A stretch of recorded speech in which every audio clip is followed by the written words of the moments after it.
Hey everyone, this is Elenbaas from Nightlight Astrology. Today we're going to continue our exploration of the mythology and archetypal symbolism of the sign of Aries by exploring the reasons that some astrologers have had over many years of associating the sign of Aries with the death and resurrection story, which of course happens around the Easter holiday that kind of intersects with the Aries season and so forth. But we are going to explore the correlations between the sign of Aries and the mythology of the death and resurrection motif in the Christian story. Now, I hope that if you're listening to this, if you're a person of the Christian faith, that you'll find this interesting and supportive of your own, your own faith journey. But for people who are not a Christian, that you'll find mythological and archetypal value in this exploration. I think Neptune, especially in the sign of Aries, has the power to evoke some core Christian mythology. That doesn't necessarily mean that Neptune in Aries is a Christian transit, right? But there's some rhyming that Neptune in Aries does with the Christian mythology, or there's some ways in which it can evoke that symbolism that I think is very powerful and an interesting thing to consider as, again, we have so many transits coming up in this sign. So that's what we'll do today. Remember, before we get into it, to like and subscribe. I hope that you will enjoy this presentation and that it will add things to your life that are beneficial. It really helps us along the way if you just click like or subscribe if you haven't yet. That helps us grow and we appreciate that.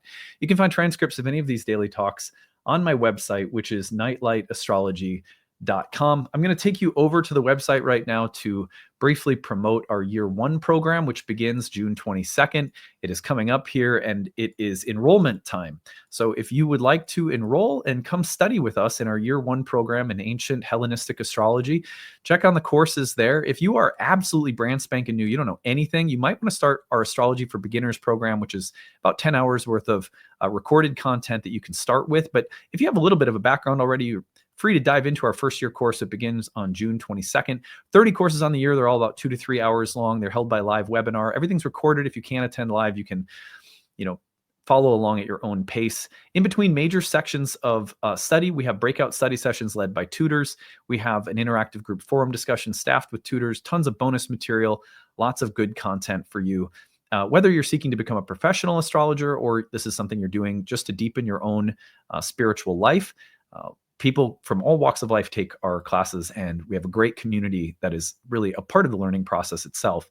Anyway, you'll find the early bird installment plan and payment options at the bottom, as well as need-based tuition assistance. We try to make sure that nobody's priced out of studying something sacred. So if you're experiencing financial hardship or you're on a real limited or tight budget, you need to make sure you don't spend outside of your means. We don't want people living outside of their means to study something sacred. So use the tuition assistance if it'll help.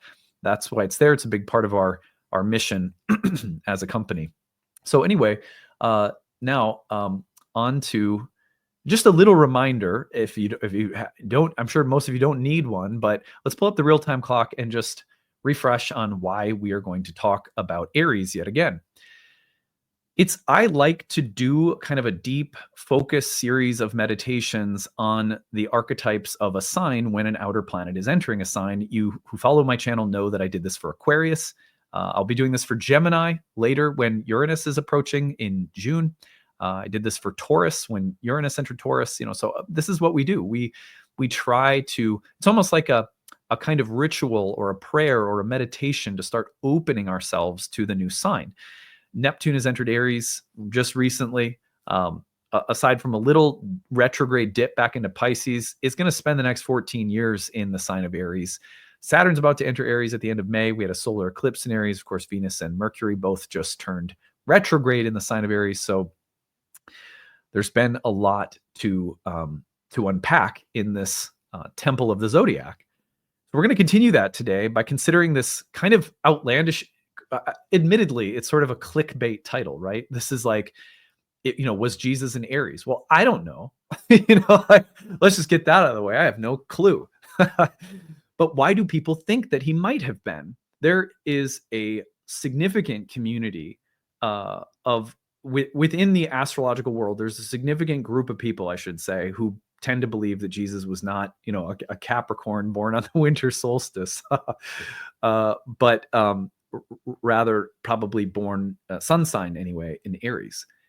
I think that's interesting. And when I first heard that, I wanted to know why. And I wasn't interested in the technical reasons that, oh, well, this was happening biblically, and so it must have been that time of year. Those are all, anecdotally interesting to me. And I don't necessarily have a problem with those kinds of arguments. But I really wanted to know was like, well, why do people think that Jesus was an Aries archetypally, right? Like, what is it about his story, his life?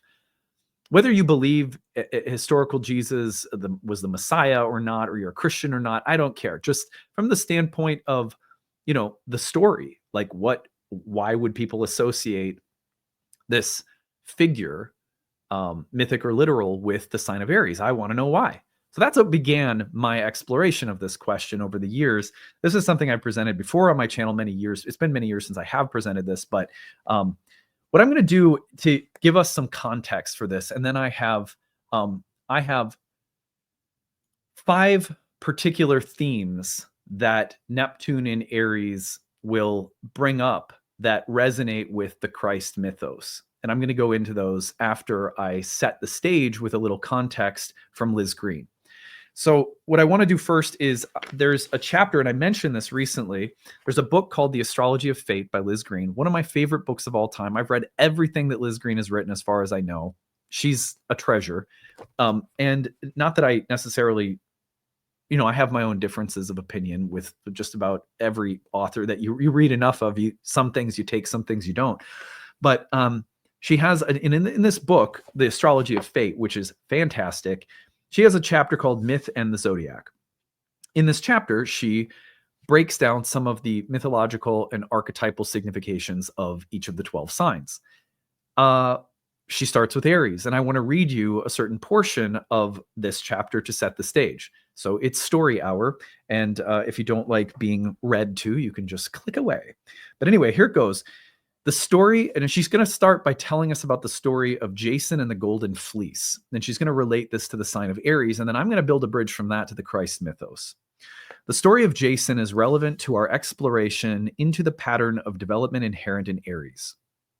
For the fleece came from Iolcos, Jason's birthplace, and is in some way a symbol of his true father, his own inner spirit. Jason's tale is typical of the hero myth. He was the rightful heir to the throne of Iolcos in Thessaly, but his wicked uncle usurped the power, and the child's life was in danger. He was sent to the wise centaur Chiron in secrecy, where he was raised and taught the arts of war.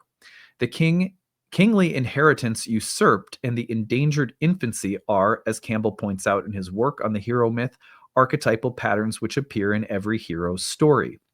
He is not automatically born a hero, but must come to it through trials and suffering in order to find what was always his had he but known it.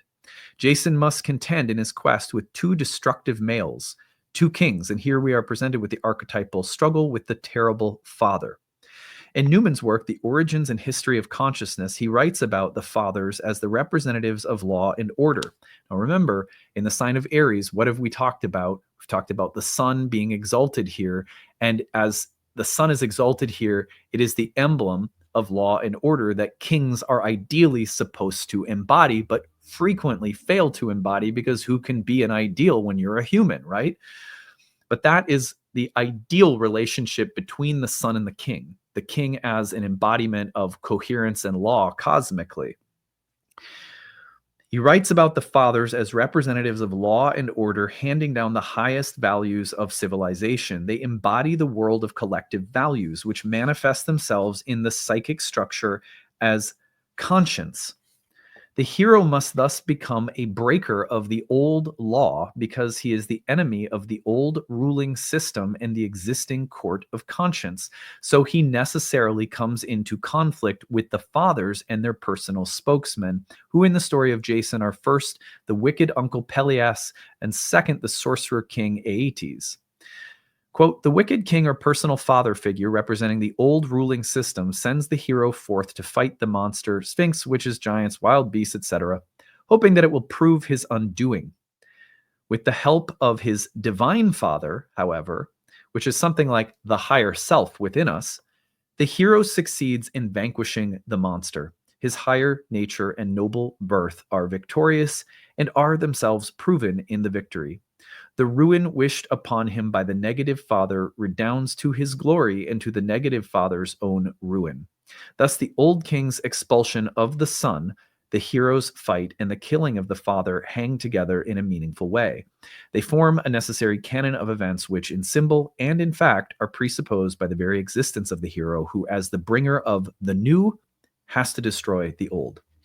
Now, think about this really quickly when it comes to the dignity of Saturn that we've talked about recently on my channel. If you go back and listen to the talk I did on why Saturn is in its fall in Aries, we talked about this as the place of Saturn's fall opposite to the exaltation of the sun. And the sun is in its fall in Libra, exaltation of Saturn. But what is going on there? As the light of spring, I have to point at my camera so it stops auto-tracking me. As the light of spring in the sign of Aries and the exaltation of the sun, this is about the new. And one of the archetypal ways in which the new establishes itself is in contrast to or in opposition to the old. This is, in a sense, why Saturn, the old, the limited, the structure, the tradition, is in its fall in the sign of Aries, which represents the new, not the old. So Saturn in Aries is very much about the downfall of fathers or of kings or of solar figures insofar as they represent an old way of life, a way that needs to make way for something new. When Jason came of fighting age, he returned to Iolcos, resolved to claim his inheritance. On his journey, he lost the sandal while helping an old woman, who was really the goddess Hera in disguise, to cross a stream. Wicked Uncle Pelias, meanwhile, had received an oracle warning him to beware of a man with one sandal. When the two confronted each other, Pelias put on a bland face, acknowledged Jason as the rightful heir, and promptly sent him off to retrieve the golden fleece which his ancestor Phrixus had brought to Colchis, so that the disturbed ghost of Phrixus could be laid to rest. Thus the terrible father sends the son off into danger, hoping, as Newman says, that it will prove his undoing. Jason, in response to this, gathered together the famous crew of the Argonauts and made his voyage through many perils, helped by the gods Athene, Poseidon, and Hera, to the court of Aeetes. Here he slew the dragon with the help of the king's daughter, Medea, a priestess and sorceress, stole the fleece, returned to Iolcos, where he rid himself of Uncle Pelias and became king.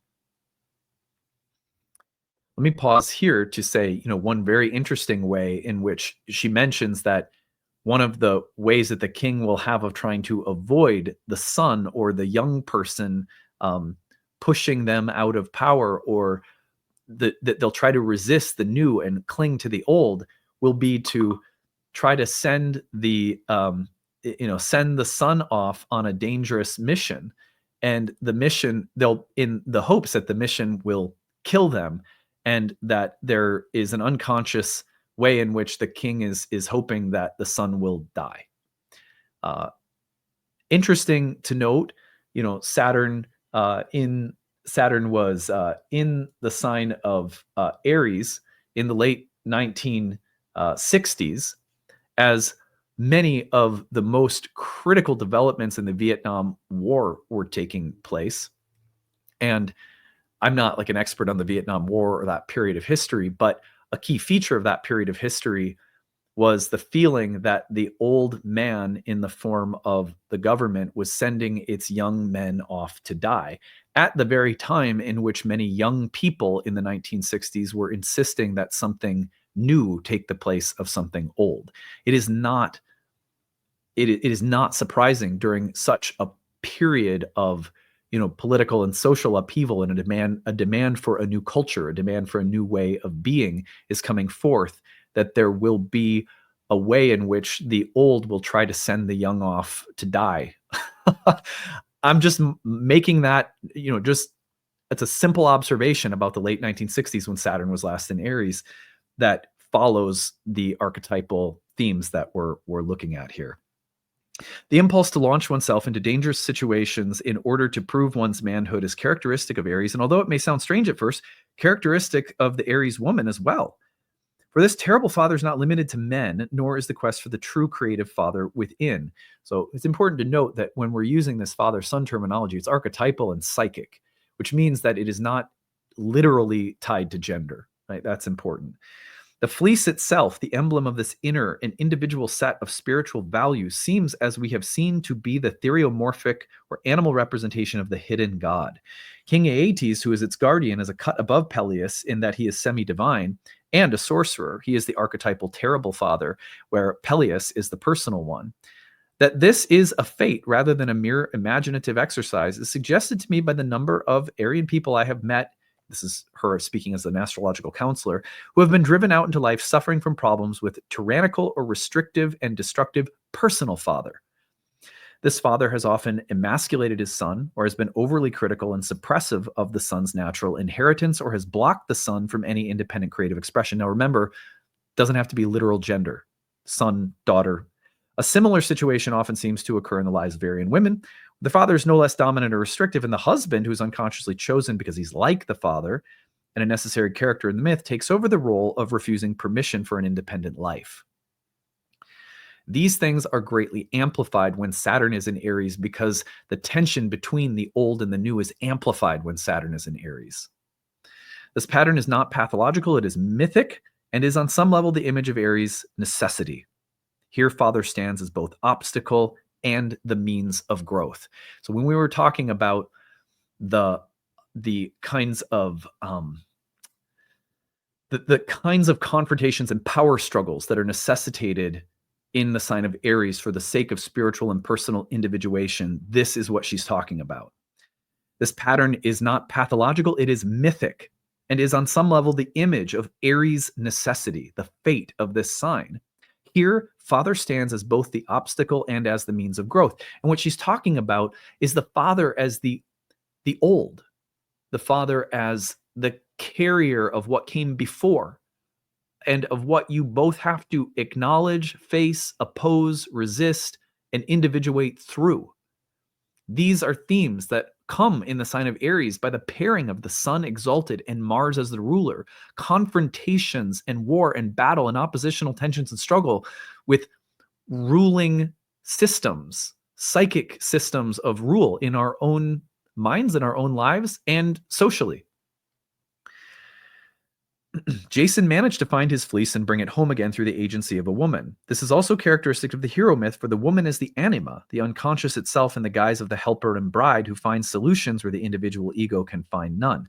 And hence there is this incredible way in which the sign of Aries necessitates the power of the feminine, that the masculine cannot stand alone in the quest. And again, think of that energetically and psychically, not literally. Although you could certainly say that there is a need for recognizing the very powerful and important role that the feminine plays in anything heroic happening. It's like the masculine can't be heroic on its own. It needs the power of the anima, the unconscious, the feminine, as a guide, as a midwife. And that is something that happens in all of us. And it's not a literal gender thing, although there are some interesting ways you can map that out in terms of the ongoing discussion about gender equality. But anyway, set that aside. Were Jason a female character, no doubt he would have been helped by Aeetes' son, for the animus in a woman's psyche seems to serve the same function in terms of development. So that's just to the same point.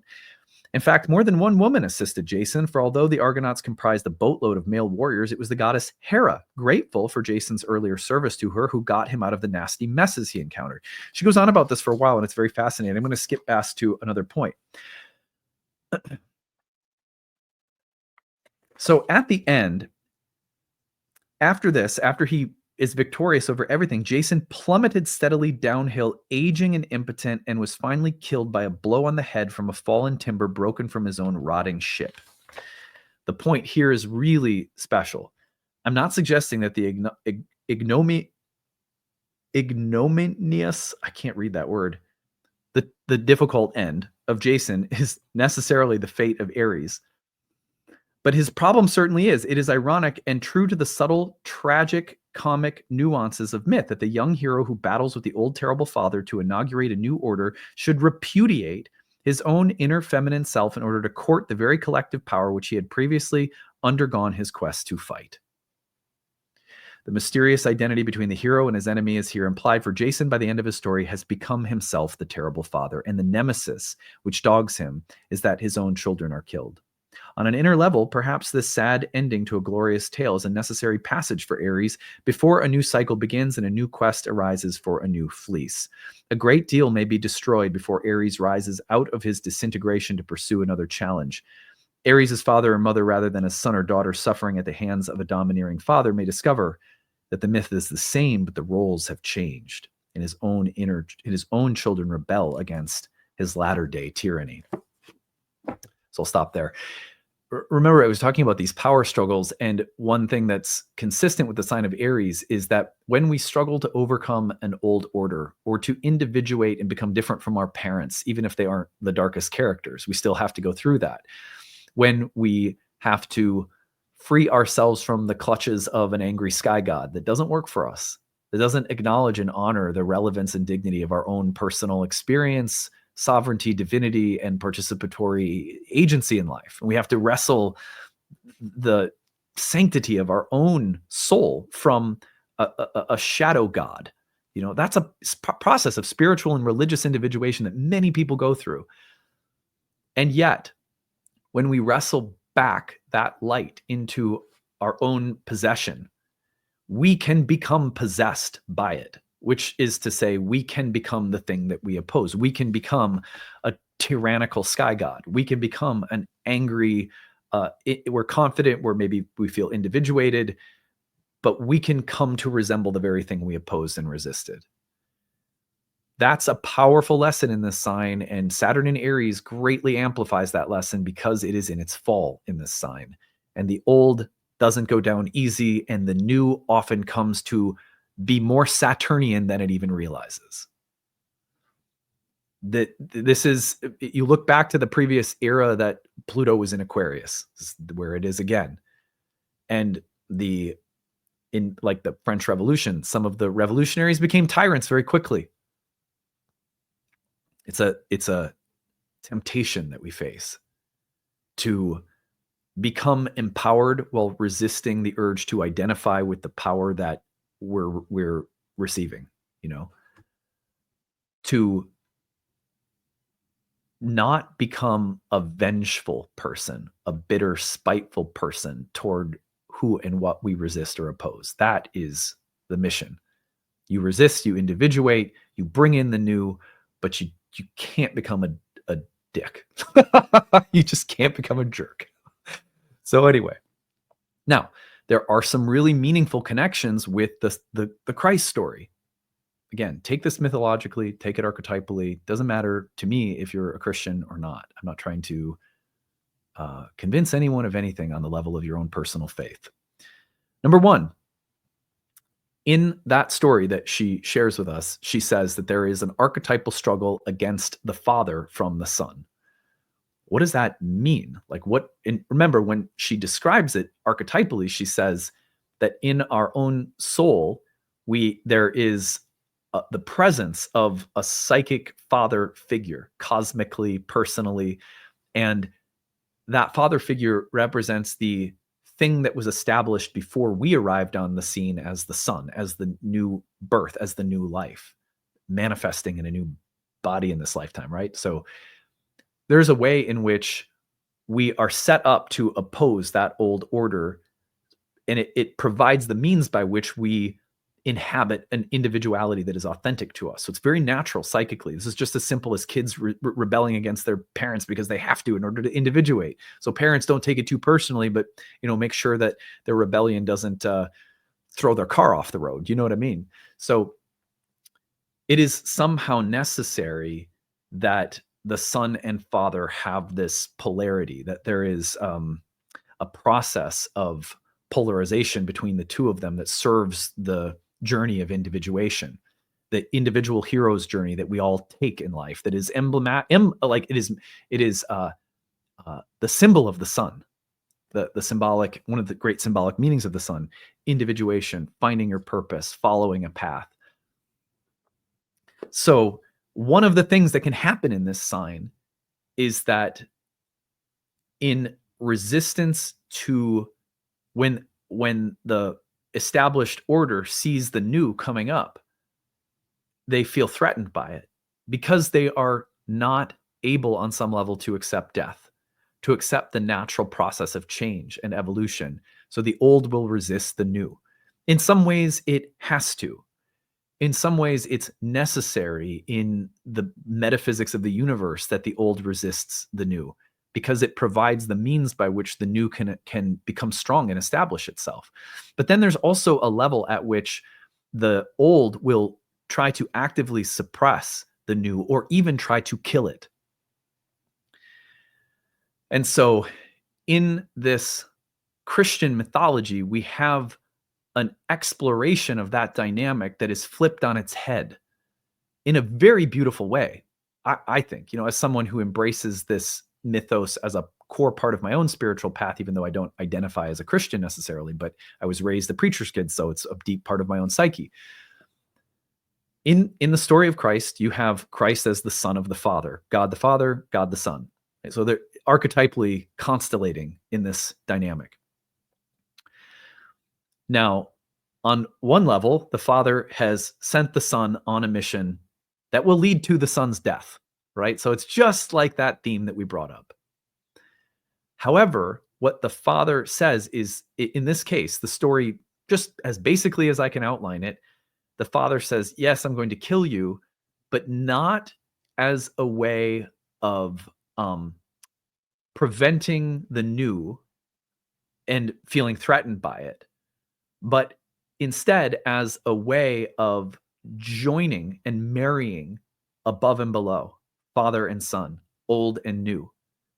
Remember, he says, I haven't come to abolish the old covenant, the old God. And he's speaking now to, of course, to the whole history of Judaism that Jesus identifies himself as a part of. But I've come to fulfill it.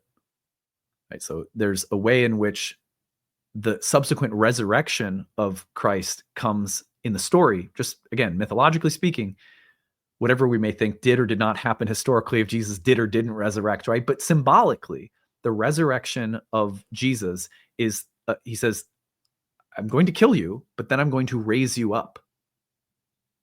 And that is what is meant by the marriage of an old covenant with a new covenant, that the old has to kill the young, but it will also raise the young up. Now think about that just from the level of parenting. That's kind of like super basic, beautiful parenting advice. Insofar, and I'm not I don't mean to make too literal of a comparison, but there's a parallel, right? In parenting, there's elements of your kid's naivete, youthfulness that a parent has to kill.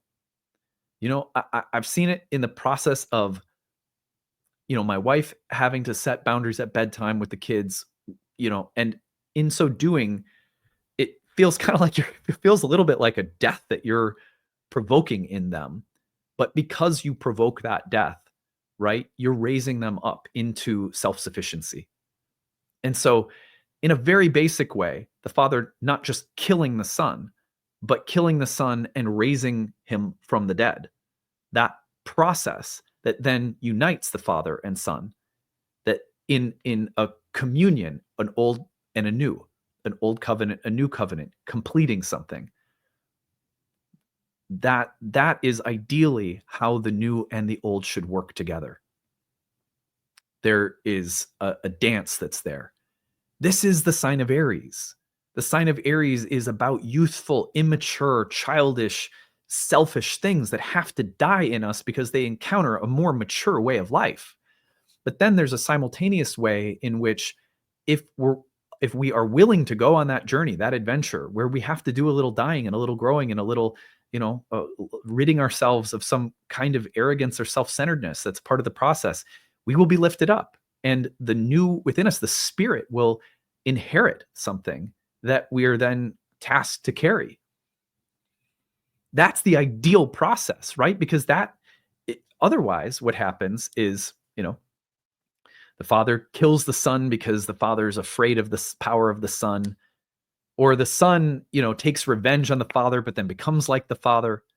The Christian mythos, just on a super basic level, Joseph Campbell has written about this, Carl Jung has written about this.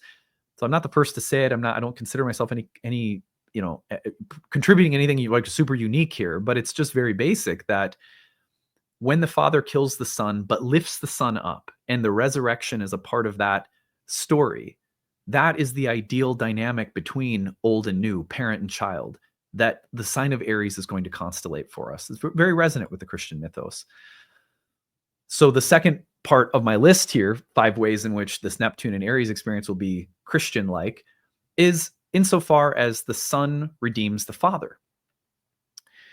This is an interesting way of looking at the Christian story, and probably unique to my evangelical. I mean, it wasn't super evangelical. I was raised in the United Methodist Church, which is a very moderate, pretty liberal community of Protestants.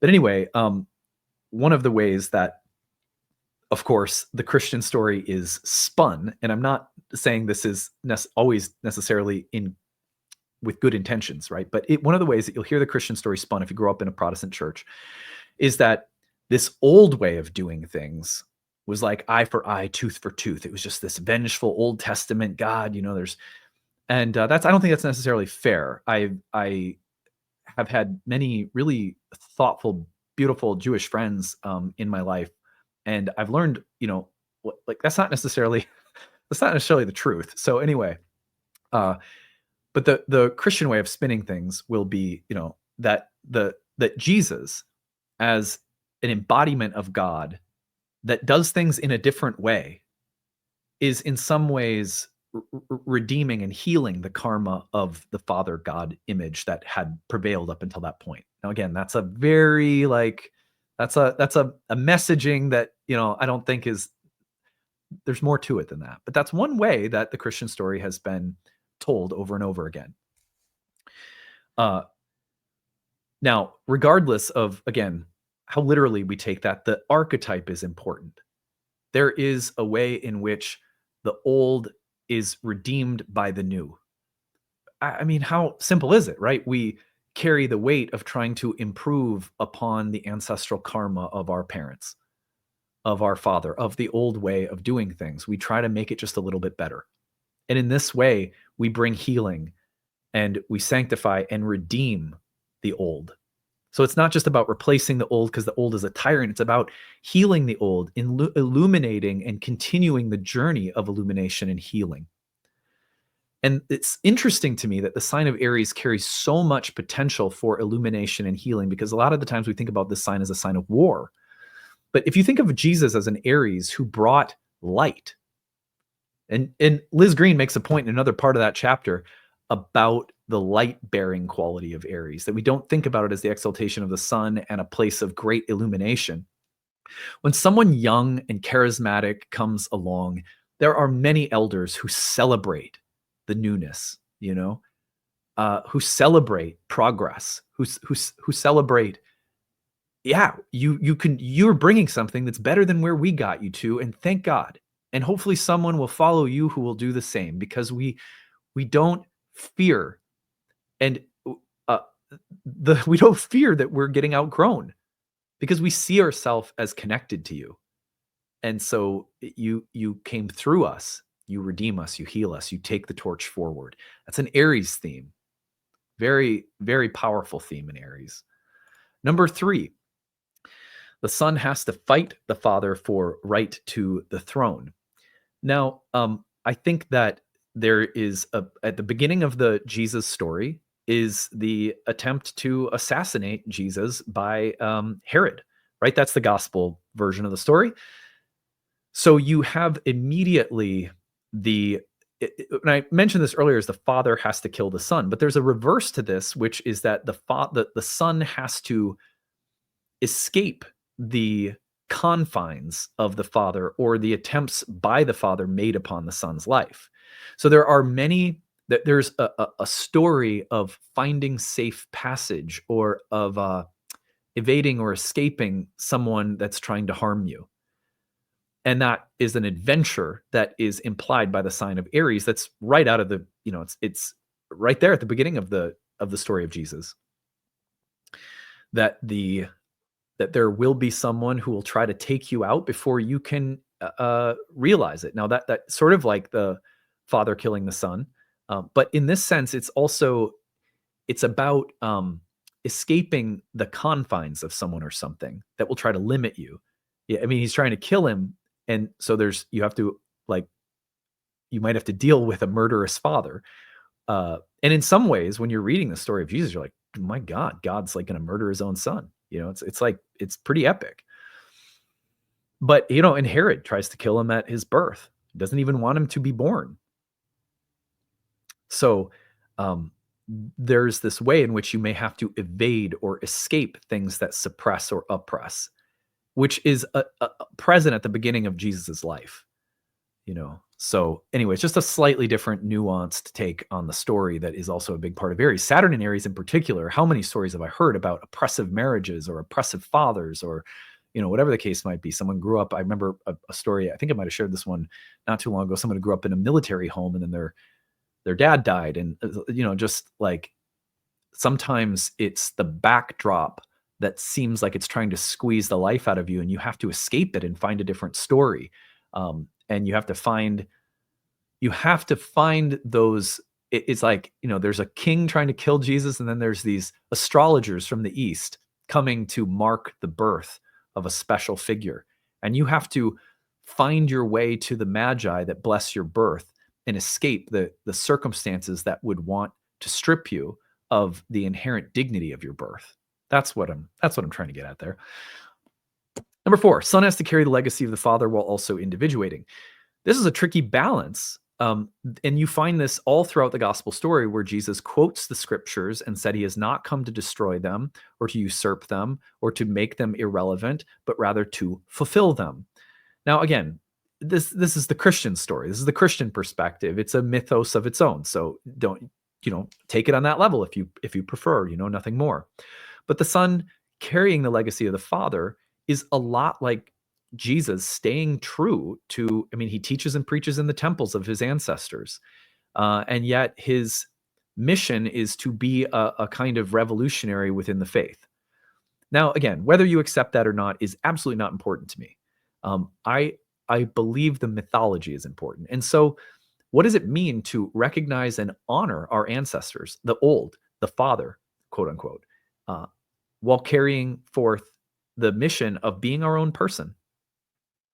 There it is, same tension, and it's present in the life of Jesus, while he constantly has the authority figures of his own faith tradition criticizing him in a sense, and yet he's trying to stay true and honor his tradition while carrying it forward in a direction that is unique to his own teachings and mission, you might say. Now, finally, individuality is found through sacrifice and taking a stand. There is usually something that one has to die for. We're going to be doing one more exploration of the sign of Aries in relation to the themes of martyrs and assassination. And it's a heavy topic, but I think I'm going to be exploring it with the same depth and care that I explore everything else. And I think most people will find it valuable and not like sensational at all. But in many ways, the process of individuating and establishing my own unique role, my own unique purpose, in contrast to what came before me, or tradition, or authority, or parents, or whatever, that is so much at the sign of Aries, will involve a person needing to separate themselves from something that is status quo and take a stand for something that they believe in, that is a mark of their individuation journey. Jesus dies for a cause. Young men during the time of the Vietnam War era, while Saturn was in its fall in Aries, and I watched the Ken Burns documentary on Vietnam, which was fascinating. They often felt like in order to mark their emergence into manhood, they needed to become a soldier and go off to war and be willing to die for something. It was a myth that was had tremendous impact on the lives of young men who decided they wanted to go to war. Of course, many were drafted and didn't have a choice at all. But then coming back from war, many of the reflections that were present, and I think of the Lieutenant Dan from Forrest Gump, if you remember that, that's a kind of a classic example of this, said, that wasn't the stand that I needed to take. That wasn't my fight. This wasn't our war. That is a common sentiment during the Vietnam War era while Saturn was in Aries, that many young men made that realization when they came back. I fought someone else's war. I thought I was taking a stand for me, but I was being co-opted, and my need to take a stand, which is archetypal, was sort of co-opted by the old man, by the government, for a war that I don't really identify with. You see what I mean? So it becomes so important that there is a stand that is taken that is my own. And it, and that's where it can get pretty intense. Like people in the sign of Aries, there's almost like an edge you have to hit where you're like, the as far as I go with how willing I am to stand for something is as deep as I am able to realize my own individual importance and it's like inner spiritual sovereignty or something. So anyway, this is obviously a huge part of the Christ mythos, as Jesus dies on behalf of what he believes in, what he stands for. And this is because he then goes through the process of resurrection, he is made new. He is, the transfiguration occurs, and there is a sense of being born into a spiritual, like a light body or something. These are metaphors or images of what we become the deeper we go into taking a stand for the things that we believe in, that we identify with. Of course, it can go really far. And so we're going to also explore why these exact themes of sacrifice can tilt us into the realm of things like martyrdom and assassinations in another episode. That's it for today. I hope you found this interesting. I know some of this stuff is really provocative. And again, although I've issued this qualifier at least 10 times today, I just want to say that when you put yourself into the realm of exploring a whole faith traditions, mythology and archetypes, it can be triggering because not all of us have had positive experiences with this, or we may feel like there's something offensive about some of the ways in which a faith tradition looks at things or sees things. I think if we step back and appreciate the mythology of various faith traditions, there's a lot to be learned as astrologers. So that's the spirit in which I hope I conveyed all of this today. And on that note, I hope you're having a good day, and we'll see you again tomorrow.